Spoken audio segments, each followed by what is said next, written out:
From February 4th to February 11th, the Yalta Conference between the Big Three.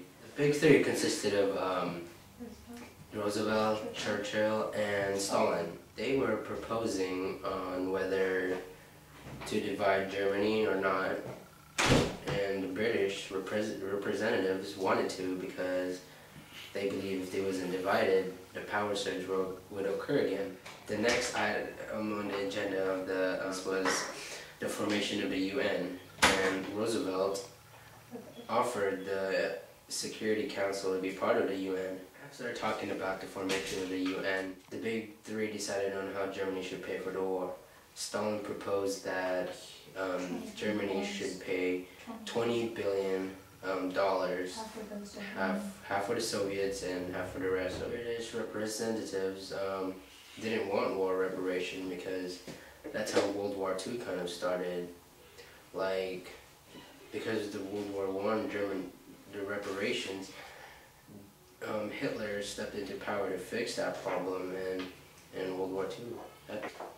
And then after the war reparation, the most difficult issue of the Yalta Conference was the future of Poland. And Stalin wanted to control Poland. Churchill didn't. Churchill pointed out that Britain could never be content with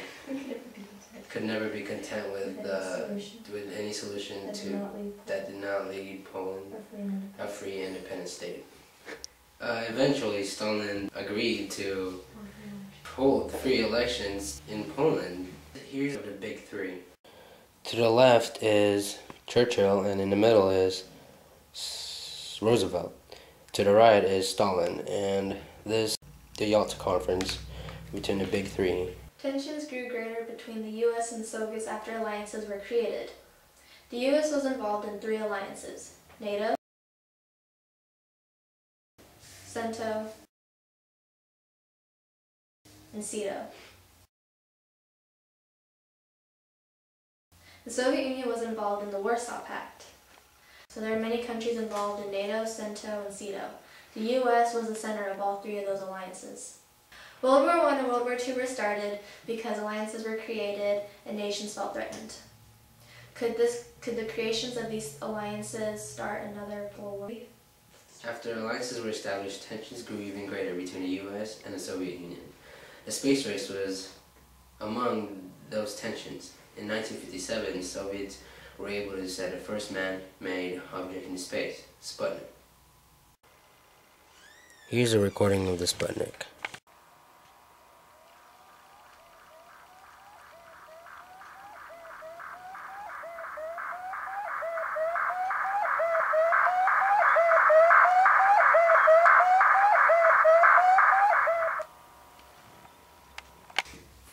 Four years later, after Sputnik was launched into space, Kennedy predicted that the U.S. will land man on the moon, and it did so in 1969. If the Soviets had rockets to send Sputnik into space, then they had rockets that could launch atomic bombs at the U.S. This put everyone in a panic. All Americans feared this possibility.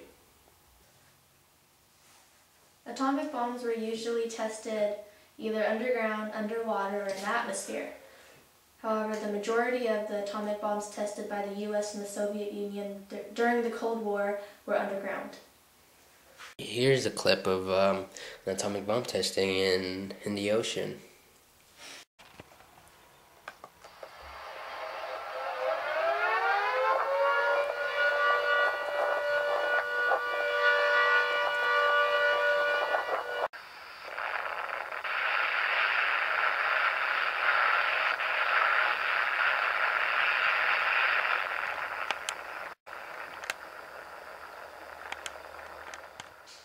Okay, go.